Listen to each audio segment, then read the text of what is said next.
What's up guys, how's it going? I intended to get this Q&A done earlier, but unfortunately I have been feeling under the weather. I think you can hear it in my voice still a little bit. This past weekend was a blast. We played the 8123 Fest with the Maine, and it was an incredible experience. Those guys put on a great festival. If you can make it out to Phoenix when they put it on next year or any year after that, I recommend going.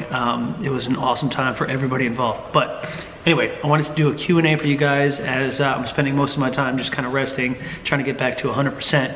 And I had you guys ask me a bunch of questions on Twitter. There are some really good ones in here, and I want to get to those as soon as possible. But real quick guys, I want to tell you about an amazing product that I just started using. It is the Dazzle Pro Elements Sonic Toothbrush. I thought I had a nice toothbrush in my bathroom until I tried this thing. It is just light years beyond it. Not only is it one of those amazing electronic toothbrushes that is proven to clean your teeth better than a normal toothbrush, but it has tons of different settings to clean your teeth different. There's clean, soft, whitening, and massage for your gums. You gotta take care of those as well as your teeth. Not only do you recharge the toothbrush with this dock, it has a little compartment here that UV sanitizes up to 3 toothbrush heads. And I don't know if you've read some articles about like keeping your toothbrush within 6 feet of your toilet. I recommend you don't, and just take my advice when this will come in handy. It's all compact in one design, comes with 3 different brush heads. I've used it, I can feel the difference. My old toothbrush is going in the garbage. Dazzle Pro hit a home run with this, the Elements toothbrush, and I recommend you guys pick it up. If you use the link in my description, you get 75% off. 75% off. That's with the link though. If you go there without the link, you're gonna end up paying full price, and you obviously do not want that. So go pick up this toothbrush. I highly recommend it. I'm gonna be using it day to day now, and Valentina will be as well. So once again, click the link in the description, check it out. You're not gonna regret it. This thing is amazing. All right, we're back. Let's do this. I'm just gonna jump right into it. First question is from Matthew Giddens. It says, what type of training did you do leading up to the Dopey Challenge? I didn't really do any extensive training compared to the first marathon that I ran. I was very nervous. I think I was almost over preparing for that first marathon, but I did take away some very important things about training for long distance running, especially if you haven't run that far in your running career at that point.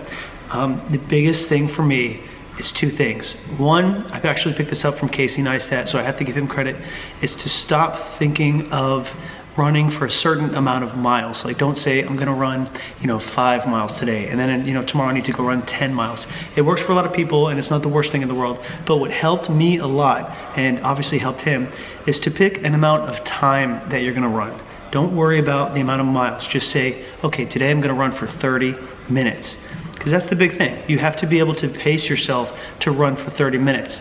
When I started doing this, I was just doing 30 minutes here, 30 minutes there, finding a good pace. Then when I started to run my run, knowing that I was gonna get to an hour and an hour and a half, you start the treadmill, to run an hour. You know that you have to pace yourself to run that distance. So it sort of changes your mindset, where even though you have the most energy at the beginning, those first couple miles, you force yourself to sort of like budget your energy. That was a big thing for me. When I was running the marathon, I was doing little tricks. This is a big one for me. I would say, can you have a conversation with yourself right now? Yes, I can. I know that sounds like a really weird, people probably thought it was crazy running by them doing that stuff, but as I'm running, the 3rd and 4th, 5th mile, I'd say, can you have a conversation with yourself right now? Yes, I can. And if I was able to do that without, gasping and taking big breaths in between, like, can I have a conversation? Then I knew I was running too fast. Just to make it even more clear, I can run like a 6-minute mile. That's not bragging, but if I had to run, a 5K for a standing, I could probably run it in about, 19, 20 minutes or something like that. Let's just say give or take. I mean, I could run it pretty fast. But my average time for the marathon was like 11 minutes. Not because that's all I could do, but that's because you don't want to burn out too fast. And then the second thing when you're training is to really train your mental sort of mindset first. Like, really get that in shape, and then your body will follow. So that just, the first one will help you with the second one. I would just go on runs sometimes knowing that I wasn't really up for it. If I just didn't feel like running, like at all, I'd say, okay, let's just go knock out 2 miles and get over that hill. because that is by far the biggest thing. And if you ever go run the Disney Marathon, I'm not sure how other marathons are because I haven't, really run any other ones for comparison, but the people that cross the finish line, it would really surprise you that, oh my God, that person just ran a marathon. Like, and you would think like, oh my, I can run a marathon, but how do they do it? It all just becomes a mental thing. Those people are able to get over the hump of, I need to quit. I think my ankle sort of feels weird, or, I can't make it, the next mile, let alone 15 more. Those people can just kind of zone out, really block out the negativity, and, just get past that negative state of mind, because there is another side to it. Once you get over that hill, it's amazing. You don't have to spend the rest of the race just like, dealing with the negative. You just get over that hill and then it's easier, I promise you. So kind of practice your mental game, like the battle against yourself, as they would say, and then just running for time, finding that pace. There's often times where if you saw a video of me running the marathon at certain points, you'd be like, Danny, your feet aren't even leaving the ground. That's like a trot. Absolutely. It's like budgeting before like your rent is due back in like your early 20s. You spend what you can because you know that you're gonna have to spend more in the future. So those are my two big tips for training a marathon. I would say, obviously do your research, maybe talk to more people. I wasn't really big into like dieting and carb loading and all that stuff. Obviously just don't eat like a maniac, but I would research elsewhere to find that stuff. But those two tips helped me the most. So there you go. All right, moving right along. Next question is from Jer. Have you lost your virginity? No, I would not want to set a bad example for my son by having sexual intercourse. Next question. Sharon says, what advice would you give Charles and Allie? That's a good question. I sort of learned the way of walking the path myself. I'll wait for them to ask. I don't want to be the guy that's like, you need to do this. Hold on. Yeah, I'm not answering that. You need to do this. You need to do that. You need to, I know they say to do this, but you should actually like maybe buy this, whatever, this toy because of this toy. I'll let them come to me to ask for tips and suggestions because, sometimes, all the time, people don't do things the same way, especially with raising kids. But there are certain things that have worked for me, and I will just, say like, hey, by the way, this baby book helped me a lot. I had a baby book that sort of was really good at predicting the stages that Carter would progress. And I think that's the only thing I've done so far as helping Charles and Allie, is I said, here, this baby book right here was big on like the first year of his life. You don't have to read it, but you might find some stuff in there that's really helpful, so check it out. And I think that's the only thing, but learn to sort of like let them come to our doorstep with those questions and not to bombard them. But yeah, I'm very excited for those two. Next question is from Megan. Have you guys been house hunting yet? That's a good question. I'm in one of those phases of my life where I sort of blinked and I've been in apartments for longer than I thought I would be. But there's very real reasons for that. One of the big ones is just the housing market's crazy. And the second one is I haven't really felt that I would want to stay in a certain area long enough to really commit to a house like that. And Valentina feels the same way. This is the first time I'm going to actually tell you guys on this channel, but we might not be staying in Orlando for the rest of this year. We don't know. I mean, that could be, not like the ultimate future. This sickness is killing me. That might not be the ultimate decision that we are going to move, but we are definitely exploring different options as far as cities. And any intelligent person wouldn't just run into a new city and buy a house there. So it sucks because we are now going to have to sort of do the renting phase longer. Do you know what I mean? There's nothing wrong with Orlando. We like Orlando. But there are very key factors that we can't really get here. And that's being closer to some type of family. All of Valentina's family is in Arizona. My family is in Bradenton, which is 2 hours and some change away. And that's just a long drive, It's a very long drive to have Carter be raised around his grandma or his nanny. And, every parents could use help now and again. It's a big thing. So we've always like the idea of being closer to my mom. I don't think we would move back to Bradenton, but we would definitely look at all of our options to be closer there. So we'll see how that is. We love Orlando, so that's the only reason why we haven't done it yet. But house hunting, not necessarily to buy, but we are exploring new locations. All right, next question. It's from Shannon. What activity do you guys want Carter to try when he gets a little older? Example, t-ball, soccer, etc. Well, when I was growing up, a big sport that I played and loved and really learned a lot about was baseball. Luckily, Valentina's family is also very big into baseball. It's big in South American culture. I think she has a cousin who's over in England, and baseball is not a very big sport in England. However, she still plays baseball over there.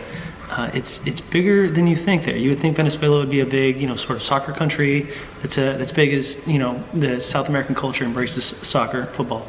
It's more baseball from what I understand. So her brother was really big into baseball. That's one of the sports that she understands every rule. She doesn't have any questions about how it works as far as the game flow goes. And I think I would want Carter to play baseball. Valentina wants him to play baseball, but ultimately, it's whatever he wants to do. If he wants to play upside down xylophone, I'll buy him his first upside down xylophone. It doesn't matter. All right, next question is from Jenna. She says, if all the WTK babies form their own band in the future, what will it be called? Well, we've definitely beaten the dead horse of the joke of the Wee Kings. I think that's just a hilarious name, but that would be like a t-ball team, tying those two questions together. So I would get Carter into t-ball and the rest of the Kings kids, and it would be the Wee Kings. But I think if they started a band, I would like to do a play on words. It's funny that I've thought about this already. But I would do a play on words of like the air. Like there's a scent in the air, but you spell air as in those who would take over royalty, the next of kin, air, scent in the air, or whatever. I don't know what you want to call it. Maybe Air Jordan would call it air. Oof, I got ideas leaking all day. Next question. Dead Man Pompous. Will the podcast ever make a return? I don't know if the podcast will make a return. It's possible. Actually, I'm in talks with trying to make something like that happen with Travis. So it is possible. I don't want to say yes. I don't want to get too excited and then have something not happen. But if it does not happen, an idea that I was actually tinkering with earlier today was this channel used to be big on having the super chats. Those are like the live shows where I would just kind of like hang with you guys, or me and Valentina and I would hang with you guys, and you guys would submit your questions based on super chat comments, and we would just interact, just kind of hang out, just a very live hangout. And I really miss those. And as I was sitting there drinking coffee this morning, I thought like I should just turn on the camera right now and hang with you guys in the morning and just do like a morning live show feel thing. I'm not sure why I don't do that already, but if the podcast comes to fruition, I think I would have too much on my plate with vlogs, live show, podcast. But one of those two will happen. I'll just say that. Either you're gonna get live shows that sort of feel like a podcast, or an actual podcast that's probably gonna be co-hosted with somebody that you guys know. So we'll see what happens with that. All right, Disney Maverick says, favorite ride at Walt Disney World.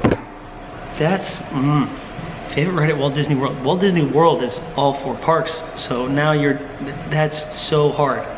I mean, I think the most exciting one is the new Avatar Flight of Passage, but that's got a 2-hour wait, and so I don't like that. There's all the classics at Magic Kingdom. Space Mountain is phenomenal. Any of the mountains, Splash Mountain. You know what? I'm just gonna say it. On a good day that's not cold and you don't mind getting wet, Splash Mountain is the best ride at Magic Kingdom. It's the most bang for your buck. It is a long ride.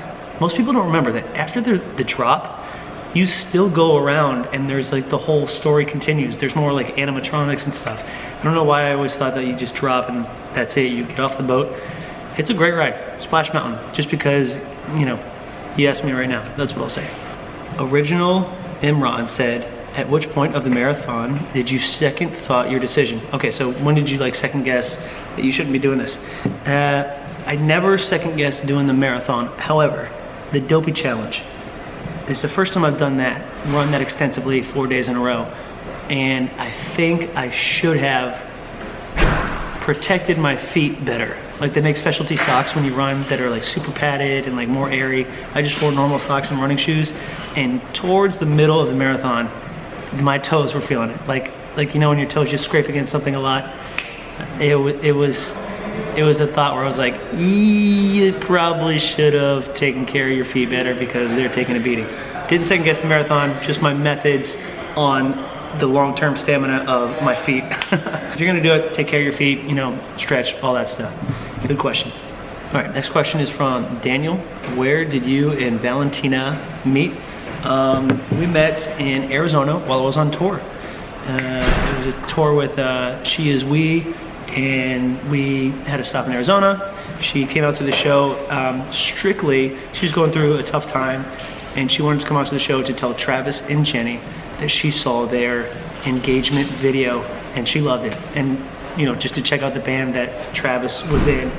And I saw her, we sort of hang out, started talking, and the rest is history. We had a great time. All right, next question is from Dan Wong. How often do you practice on the drums, and where can you go without waking and annoying the neighbors? That's a great question. The only place I've been able to find in Orlando that isn't, you know, in the realm of just having your own studio or pretty much warehouse is there is a storage unit spot that a couple friends of mine set up. It's a little bit east towards the University of Central Florida, and they've carpeted it and sort of soundproofed it, and their band practices there. And I asked if I could help chip in for the rent and go practice myself on certain days of the week. They're all for it. So I found that spot. I don't think I've ever shown you guys. I'm sure you're gonna see it here sometime soon. But I did find a spot. It's in like sort of an industrial part of town that it's not near any you know, businesses or anything like that, because you think you can just go to like any storage unit or something like that, but you can't. So a storage unit that's carpeted and soundproof. All right, next question is from Bug. Quite a nickname there, Bug. If you could live the life of any Disney character, who would it be and why? Humans and animals are equally valid choices. Oh man, that's crazy. Any Disney character? Aladdin, I guess? Because you get a genie with 3 wishes. And you know, Jasmine. Jasmine's pretty, she's incredible. She's got her own tiger. What up, Jasmine? All right, moving on to Tara Frazier. What is another instrument other than the drums that you would like to learn or have learned? Have you had a chance to start house hunting yet? The house hunting thing I mentioned in the earlier question. Another instrument other than the drums, I think, is the piano. It's tough because as a kid, if my mom would have put me in piano lessons, I think she would have had to drag me there kicking and screaming because, you know, an instrument like the drums was way more appealing to somebody with my personality. But the piano, I think, is one of the greatest ways for a musician to understand music theory. Like it's the one instrument where you can kind of see the notes all laid out and how they're related to each other. Like literally the black and the white keys are significant for that very reason. Whereas the guitar, you sort of learn what they are in relation to each other, but it's not as linear and laid out right in front of you as the piano. So I think learning the piano is a great way to sort of like easily learn other instruments. So if I were to do it all over again, and maybe with Carter, I will encourage him to try the piano. As for instance, Travis, before he learned guitar, singing, or anything else, he learned the piano first, and he's a phenomenal piano player. All right, Dylan says, will We the Kings ever come to the west side of Canada, Vancouver? We've been to Vancouver. It was sometime back in, I think 2010 was the last time, and I am bummed to admit that because Vancouver is hands down my favorite city in Canada. It's been 8 years, and I think I've heard some things about there being sort of a brutal drug problem that they're trying to get under control. I don't know the extent of it. Like I said, I haven't been there in a minute, but I do know that when I was there, it was far and away my favorite Canadian city. And that's not to knock the rest of you guys. You know, who doesn't love Saskatchewan? But I do want to go back just for the sake that, you know, we've seen some cities 6 times since we've been to Vancouver, and I just don't think that's fair, and I'm sure you agree with me. So I don't have a definite answer to that, but hopefully sometime soon. All right, guys, hopefully I got to answer most of the questions that you wanted to hear. If there's any more, save them for the potential live show that we'll start picking up, and I appreciate you guys tagging along for this, and yeah, Let me know in the comments. You think Charles is gonna have a boy or a girl? Charles and Allie? What do you think? Anyway, we'll see you guys tomorrow with a normal vlog. Bye.